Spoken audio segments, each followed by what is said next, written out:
There is a city in Italy where streets are made of water, where buildings rise directly from the sea, and where time seems to move a little slower. Venice is often called one of the most beautiful cities in the world, but beyond its romantic canals and historic bridges lies a deeper story.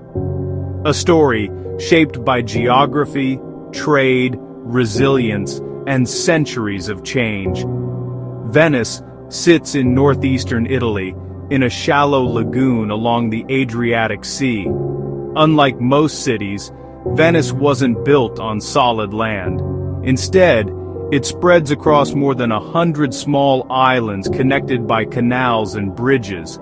The lagoon itself acts as a natural barrier, protecting the city from the open sea, a feature that would shape Venice's destiny for centuries. This unusual geography is the reason Venice looks and feels unlike anywhere else in the world. Venice began not as a grand city, but as a refuge. Around the 5th century, people fleeing invasions on the mainland moved into the lagoon's marshy islands.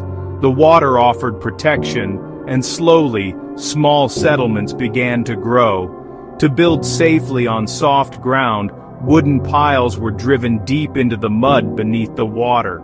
These foundations allowed stone buildings to rise, a remarkable engineering achievement for its time.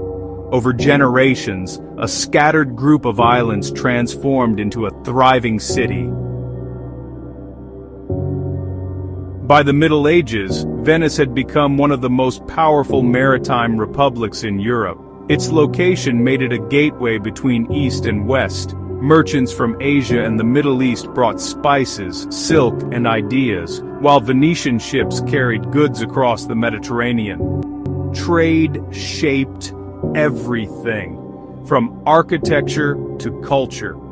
Grand palaces lined the canals, decorated with influences from Byzantine and Islamic design.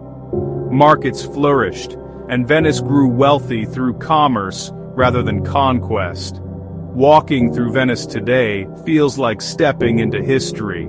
St. Mark's Basilica reflects centuries of artistic influence, while narrow alleyways lead to quiet courtyards hidden from the crowds. The absence of cars creates a slower rhythm of life. Boats replace buses, and bridges connect neighborhoods like threads woven through water. Venice is not just a city to see, it's a city to experience through sound, light, and movement. Yet the same water that made Venice unique has always posed a challenge. Seasonal flooding known as Acqua Alta has shaped daily life for generations. Rising tides remind visitors that Venice exists in a delicate balance between land and sea. Today, engineers and conservationists work to protect the city from rising waters and environmental change. This ongoing struggle highlights how deeply Venice is connected to its geography. People travel to Venice for many reasons: the quiet beauty of its canals, the blend of cultures reflected in its buildings, the feeling of walking through a place that has remained remarkably unchanged. Venice offers more than a destination. It offers a sense of continuity between past and present. Venice is often described as fragile, yet it has endured for centuries. Built on water, shaped by trade, and sustained by creativity, it stands as a reminder that cities are not defined only by land, but by the people who adapt to the world around them. And perhaps that is why Venice continues to inspire travelers from across the globe, a city where history, geography, and daily life flow together like the canals themselves. Thanks for watching. Subscribe for more journeys.